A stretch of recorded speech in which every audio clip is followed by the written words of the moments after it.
येवला नगरपालिका निवडणुकांच्या पार्श्वभूमीवर आयोजित भव्य जाहीर सभा शिवसेना मुख्य नेते व उपमुख्यमंत्री श्री एकनाथजी शिंदे साहेब यांच्या प्रमुख उपस्थितीत संपन्न झाली।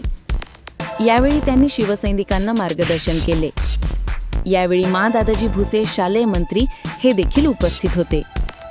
शिवसेना व मित्रपक्षाचे नगराध्यक्ष पदाचे अधिकृत श्री रुपेश दराडे यांसह सर्व 26 उमेदवारांना प्रचंड बहुमताने विजयी करण्याचे आवाहन यावेळी करण्यात आले।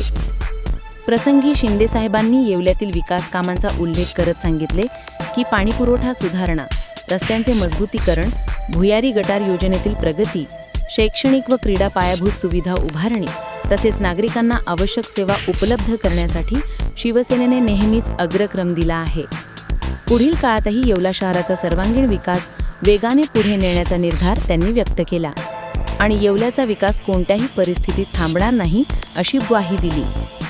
सभेला मोठ्या संख्येने जमलेल्या शिवसैनिक व नागरिकांच्या उत्साहातून शिवसेनेच्या विजयाचा ठाम संदेश देण्यात आला। आपल्या परिसरातील बातम्या आणि जाहिरातीसाठी संपर्क करा वसीम शेख, मुख्य संपादक, 8149797961। बातम्या आवडल्यास लाईक करा, कमेंट करा, शेअर करा, सबस्क्राईब करायला विसरू नका।